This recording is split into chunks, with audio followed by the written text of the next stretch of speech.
नमस्कार, स्वागत है सभी आंगनवाड़ी सेविका सहायिका बहनों का हमारी आज की सच्ची खबरों में।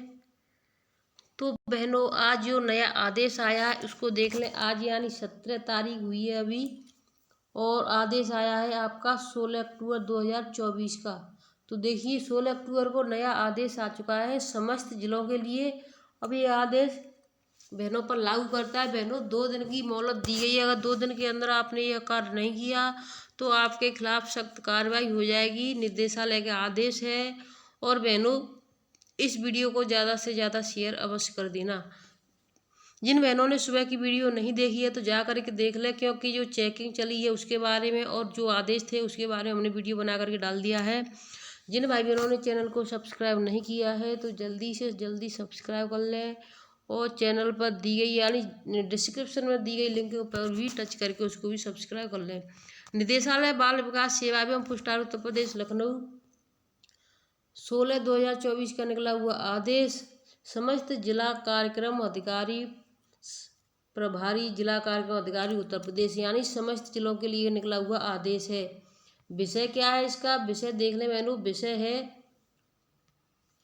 प्रधानमंत्री मातृ वंदना योजना अंतर्गत जनपद में पोर्टल पर मैप किए गए आंगनबाड़ी केंद्रों से प्रति केंद्र एक लाभार्थी का फार्म भरवाए जाने के संबंध में। यानी आंगनबाड़ी केंद्रों से जो मैप कर दिए गए हैं, क्या कर दिया गया? आंगनबाड़ी केंद्र के कोड डल गए। अभी तक इसको यानी आशा एनएम मिलकर के भरती थी, वही जमा करती थी, लेकिन अब ये आंगनबाड़ियों को मिल गया है ये चार्ज, और इनके फ़ोन में ऐप भी डाउनलोड कर दिए गए हैं। इनके पासवर्ड भी यानी आईडी भी बना दी गई है। पासवर्ड बहनों ने खुद बना लिए होंगे अपने, जो भी बनाए होंगे।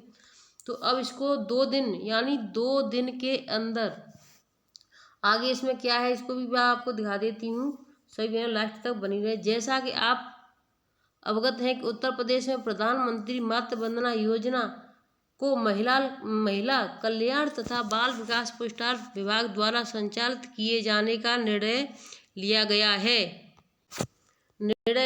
है।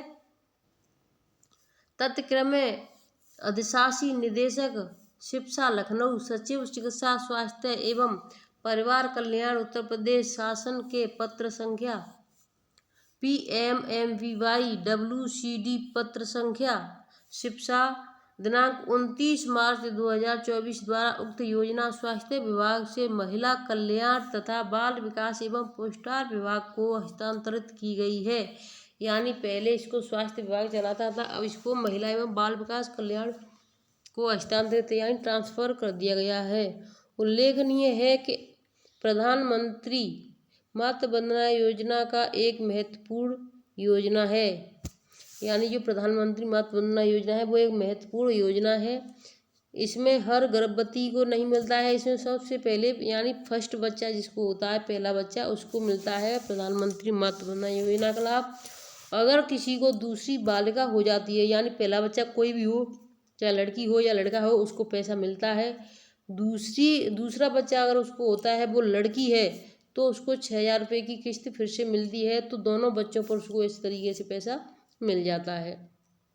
अतः उक्त के संबंध में आपको निर्देशित किया जाता है कि आप अपने जनपद के प्रत्येक आंगनबाड़ी केंद्र से प्रधानमंत्री मातृ वंदना योजना PMMVY से संबंधित एक लाभार्थी का फॉर्म 2 दिवस के अंदर भरवाना सुनिश्चित करें तथा जनपद द्वारा भरे गए समस्त फॉर्म की सूचना निदेशालय को भी देना सुनिश्चित करें। उक्त कार्य अत्यंत महत्वपूर्ण है। इसमें किसी प्रकार की शिथिलता न बरती जाए। यानी इसमें किसी प्रकार की कोई शिथिलता न बरते भाई, बहुत बड़ी। यदि आप द्वारा प्रत्येक आंगनबाड़ी केंद्र से एक लाभार्थी का फॉर्म नहीं भरवाया गया तथा शासन द्वारा आपके विरुद्ध कठोर कार्रवाई की जाती है तो उसका संपूर्ण उत्तरदायित्व तो स्वयं आपका होगा। अमर सिंह अपर निदेशक बाल विकास सेवा एवं पुरस्कार उत्तर प्रदेश लखनऊ, स्टेट नोडल अधिकारी SNO प्रधानमंत्री मातृ वंदना योजना उत्तर प्रदेश। अब इसमें आगे है देखो यहाँ से निदेशक बाल विकास सेवा एवं पोस्टाल उत्तर प्रदेश लखनऊ कार्यालय प्रति, यानी हर इंसान को ये कार्य करना है, यानी जो जिले के अधिकारी हैं वो आंगनबाड़ियों से भरवाएंगे, आंगनबाड़ियों को भरना है, आंगनबाड़ियों को पहुंचाना है अपने सुपरवाइजर के पास, सुपरवाइजर पहुंचाएंगे सीडीपीओ के पास, सीडीपीओ के पास जाएगा निदेशालय यानी लखनऊ आपकी सरनीत कौर ब्रोका निदेशक जी के पास। तो बहनों एक एक फॉर्म अपना भर लें। अगर देखिए कुछ बहनों ने तो 2-2, 4-4, 10-10 भी भर लिए हैं, लेकिन कई कई जगह पर फॉर्म भरने के लिए तैयार भी हैं, लेकिन वहाँ पर जब तक हॉस्पिटल से जो 12 अंक का कोड नहीं मिल जाता है बहनों, तब तक फॉर्म पूरा नहीं फिल होता है।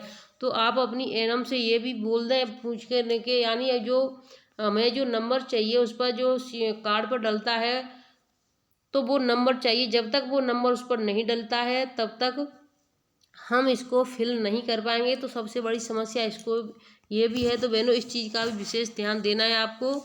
अब मैं आपको देखिए एक और नई जानकारी देना चाहती हूँ बहनों, इसको आप सभी बहनें फॉलो करें और एक दूसरे को शेयर अवश्य करें। तेज रफ्तार ट्रेन की खिड़की से गिरी बच्ची, बच गई जान। ये यूपी के मथुरा की खबर है, यानी तेज रफ्तार ट्रेन चल रही थी, बच्ची खिड़की पर बैठी थी और बच्ची कब वहाँ से निकलकर गिर गई पता ही नहीं चला।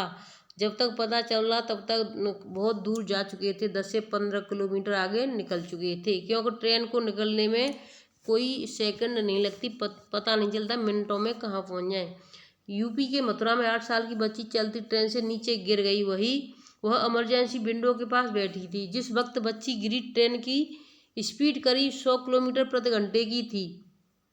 कुछ देर बाद माँ बाप को पता चला कि बच्ची सीट से गायब है। इस पर आनन फानन में ट्रेन को रात के समय जंगल में रुकवाया गया। बच्ची की तलाश शुरू हुई तो घायल बच्ची झाड़ियों में पड़ी मिली। इसे चमत्कार ही कहते हैं कि उसकी जान बच गई। बच्ची अपने माँ बाप के साथ मध्य प्रदेश से मथुरा जा रही थी, तभी इमरजेंसी विंडो के पास बैठी थी। बच्ची चलती ट्रेन से नीचे गिर गई। ट्रेन के 10 से 15 किलोमीटर आगे जाने पर पिता को पता चला कि बेटी गायब है। इसके बाद रात में ट्रेन जंगल में रोकी गई। करीब 17 किलोमीटर दूर बच्ची झाड़ी में घायल हालत में मिली। बच्ची का एक पैर टूट गया था। रविवार देर शाम अस्पताल में उपचार के बाद उसे घर भेज दिया गया है। तो देखिए इस तरीके से आप जो कोई भी हो लापरवाही ना करें। बच्चियों को चाहे वो 8 का हो या 4 का 5 का, आप खिड़की के पास कभी नहीं बिठाएं, क्योंकि हवा बहुत तेज चलती है और इसको इस तरीके की घटनाएं ना देखिए। वो बच्ची की जान बच गई, पैर टूट गया बेचारी का। अगर खुदा न खास्ता अगर ट्रेन नहीं रुकती या फिर नहीं वो बच्ची कहीं दूसरी जगह इधर उधर बेहोश हो जाती, उसको ढूंढते और नहीं मिलती, तो पता नहीं उस बच्ची के साथ क्या हो जाता। उसको जानवर, जंगल के जो जानवर होते हैं वो ही खा जाते, पता नहीं क्या करते।